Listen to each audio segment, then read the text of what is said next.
Okay, this is an update video. I'm still having microphone issues. The microphone has went bad. It's no longer functioning. I'm using a borrowed mic, and yes, this is a noise canceling mic. It seems to work pretty good for what I need. I tried to use my webcam mic, and it actually is working, unlike when it wasn't working for that fan video. Well, the heatsink installation and fan installation video. It doesn't work as well as I would like, and I don't think it's very noise canceling because, of course, it's an older mic. And as you can tell, the video is not clean because it's 720p software driven instead of hardware driven. It's an old mic, an old Logitech webcam. It's I think the 9000 models, which I'm pretty sure that they've been around. Bad news, my gaming monitor quit working 2 days ago. Well, probably 3 days ago by now. I'm kind of lost on the amount of days it's been. It turned it on, made a couple of pops. I thought it was my speakers. Turned everything off. Went and did something. Came back, turned everything back on.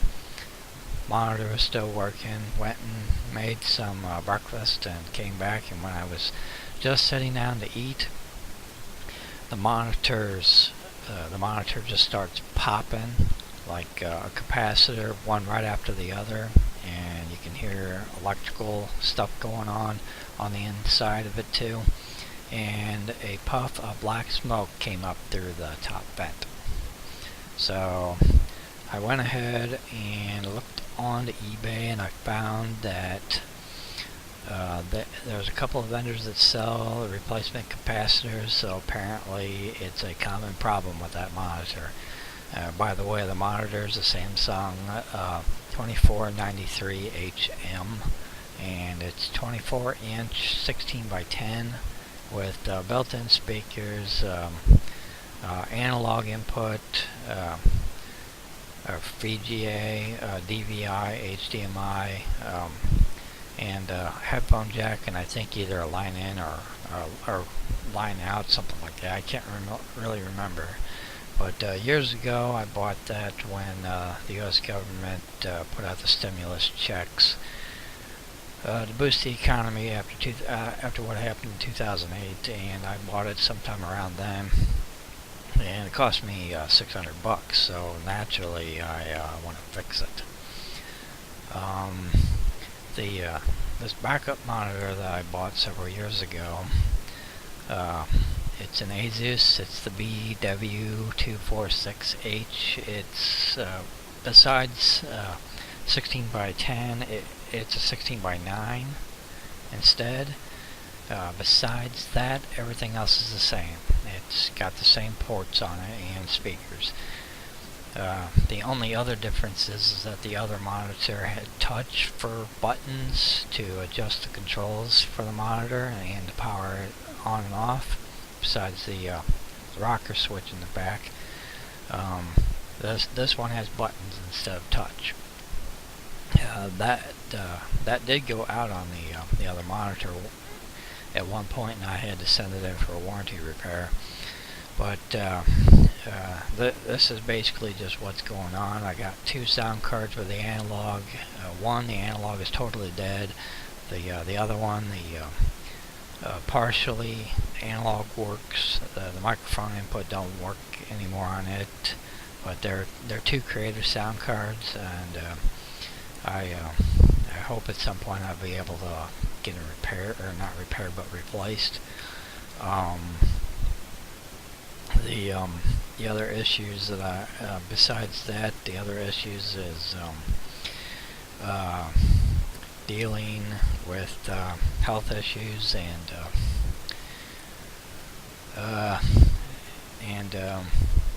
other stuff.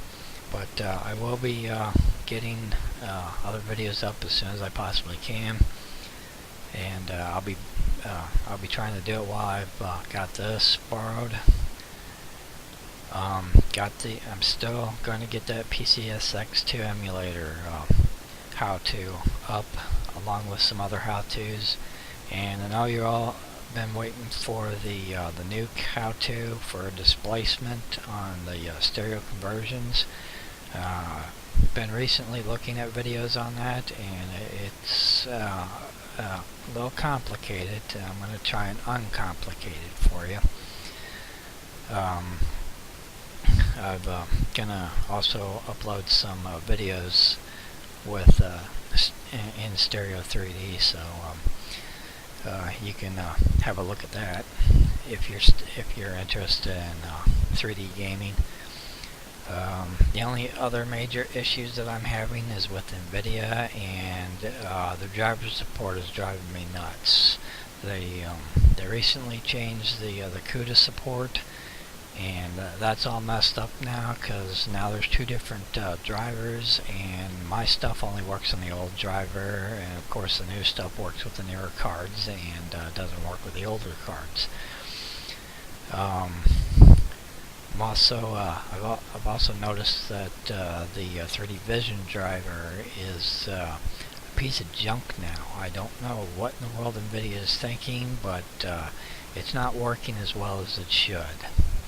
I've noticed whenever I was testing it on Resident Evil Revelations 2, it wouldn't work. It was like the depth was completely backwards, and